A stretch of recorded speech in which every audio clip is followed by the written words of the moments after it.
අපි මේ වීඩියෝ එකෙන් කතා කරමු කාබන් සහ හයිඩ්‍රජන් සහ ඔක්සිජන් අඩංගු කාබනික සංයෝගවල දහන ප්‍රතික්‍රියා තුලනය කිරීම සම්බන්ධයෙන්. අපි මුලින්ම අරගමු මේ CXHY කියන පොදු අවස්ථාව. ඒ කියන්නේ කාබනික සංයෝගයක් සැලකුවොත් කාබන් සහ හයිඩ්‍රජන් පමණක් අඩංගු කාබනික සංයෝගයකින් කාබන් වලින් X පරමාණු ප්‍රමාණයක් සහ හයිඩ්‍රජන් වලින් Y පරමාණු ප්‍රමාණයක් අඩංගු හයිඩ්‍රෝකාබනය සලකමු. එතකොට අපි දන්නවා මේ හයිඩ්‍රෝකාබනය වාතයේදී ඔක්සිජන් සමග ප්‍රතික්‍රියාවට භාජනය වෙලා නැත්නම් දහනයට ලක්වීමෙන් අපි දන්නවා පූර්ණ දහනයට ලක්වීමෙන් CO2 සෑදෙනවා ජලය සමග. එතකොට අපි මේ සමීකරණය තුලනය කරද්දී අපි පළමුව කරන්න ඕන කාබන් තුලනය කරගන්න ඕනේ. අපි දන්නවා සමීකරණේ වම් අත පැත්තේ කාබන් පරමාණු X ප්‍රමාණයක් තියෙනවා. එහෙනම් CO2 X ප්‍රමාණයක් අපි සාදන්න ඕන කාබන් ප්‍රමාණය තුලනය කරගන්න. ඉන්පසු හයිඩ්‍රජන් තුලනය කරන්න අපි ගත්තොත් වම් අත පැත්තේ ඉන්නවා හයිඩ්‍රජන් Y ප්‍රමාණයක් ඉන්නවා. එහෙනම් අපි දකුණු අත පැත්තේ H2O ඉස්සරහට Y බෙදීම දෙකක් එකතු කරලා හයිඩ්‍රජන් ප්‍රමාණය තුලනය කරගන්න ඕන.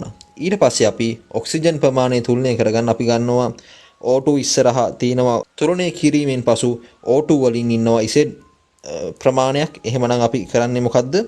වම් අත පැත්තේ සහ දකුණු අත පැත්තේ ඉන්න ඔක්සිජන් ප්‍රමාණය තුලනය කරනවා. එතකොට අපි ගත්තොත් වම් අත පැත්තේ ඉන්න ඔක්සිජන් සම්පූර්ණයෙන් 2Z ප්‍රමාණයක්. ඒක සමාන වෙන්න ඕන CO2 වලින් ලැබෙන ඔක්සිජන් 2x ප්‍රමාණයක්. ඒ වගේම ජලයෙන් ලැබෙන Y බෙදීම දෙකක ප්‍රමාණයක්. එහෙනම් අපිට මෙම අවස්ථාවෙන් උක්ත කරන්න පුළුවන් Z සමානයි x ධන Y බෙදීම 4ක් වශයෙන් අපිට ලබා ගන්න පුළුවන්. එහෙමනම් අපිට මේ Z සඳහා මෙම ප්‍රකාශනය ආදේශ කිරීමෙන් අපිට පුළුවන් අවසාන වශයෙන් මෙම තුලිත සමීකරණය ලබා ගන්න CXHY ධන අපි කලින් ලබාගත් x ධන Y බෙදීම 4 තමයි O2 වල ස්ටොයිකියෝමිතික සංගුණකය.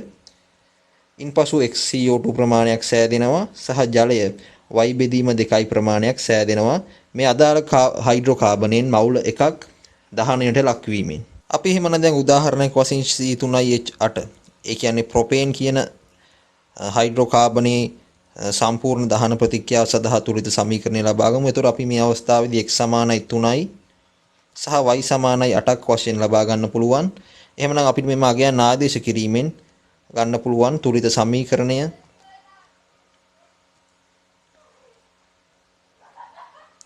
එතකොට මේ ආකාරයට x සමානයි 3 සහ y සමානයි 8 ආදේශ කිරීමෙන් මෙම සමීකරණයට අපිට පුළුවන් ලබා ගන්න මෙම සමීකරණය තවදුරටත් සුළු කිරීමෙන් අපිට ලැබෙනවා අවසාන තුලිත සමීකරණය කියන්නේ C3H8 ධන ඔක්සිජන් අණු අපිට ලැබෙනවා 5යි ඔක්සිජන් අණු ප්‍රමාණයක් මෙම් ප්‍රතික්‍රියාවෙන් සහ 3යි CO2 ධන 4යි H2O අපිට ලබා ගන්න පුළුවන්. අපි එහෙමනම් දැන් සලකමු කාබන් හයිඩ්‍රජන් සහ ඔක්සිජන් කියන මූලද්‍රව්‍ය තුන් දෙනාගේම අඩංගු කාබනික සංයෝගයක දහන ප්‍රතික්‍රියාව තුලනය කිරීම සම්බන්ධයෙන්.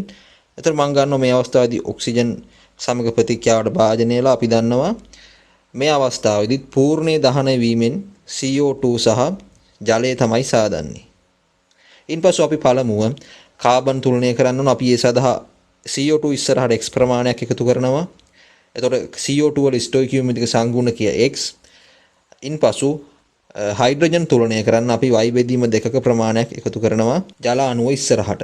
ඊට පස්සේ අපි ඔක්සිජන් තුලනය කරන්න මම ගන්නවා තුලිත උනාට පස්සේ තියෙන ඔක්සිජන් ප්‍රමාණය කැපිටල් A ලෙස.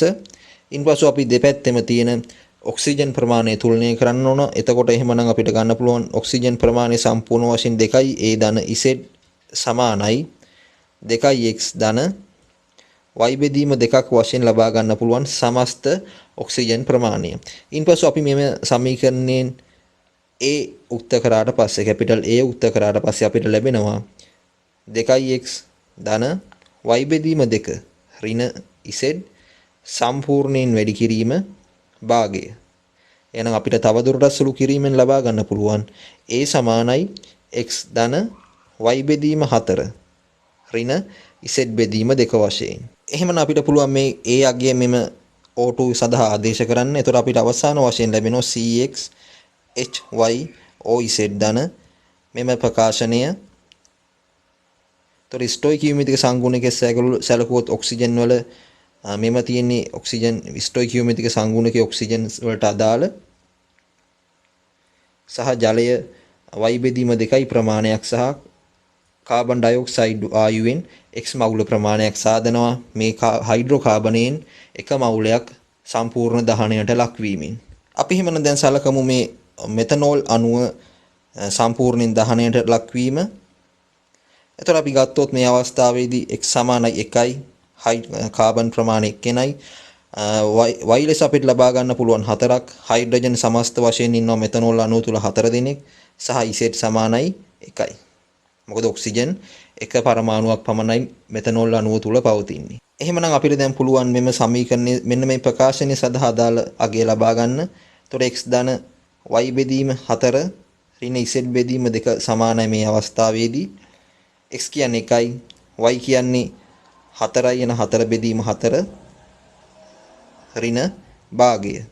එහෙමනම් අපිට ලියන්න පුළුවන් මේ ප්‍රකාශනයේ සමාන වෙනවා 3 බෙදීම 2ට ඒ කියන්නේ ඔක්සිජන් වල ස්ටොයිකියෝමීතික සංගුණකයේ සැලකුවොත් 1.5ක් වශයෙන් අපිට ලබා ගන්න පුළුවන් මේ හයිඩ්‍රෝකාබනයෙන් මවුල් එකක් සම්පූර්ණයෙන් දහනය වීමේදී. එහෙමනම් අපිට පුළුවන් මේ එතනෝල් වල පූර්ණ දහනය සඳහා මේ ආකාරයට අවසාන සමීකරණය ලබා ගන්න CH3OH ධන 3 බෙදීම 2යි ඔක්සිජන්. එතකොට x වෙනුවට අපි ලබා ගන්න පුළුවන් CO2 කියලා මොකද x කියන්නේ 1යි මේ සමීකරණය සඳහා. එතකොට ජලය සඳහා අපි ලබා ගන්න පුළුවන් 2H2O වශයෙන් ලබා ගන්න පුළුවන්.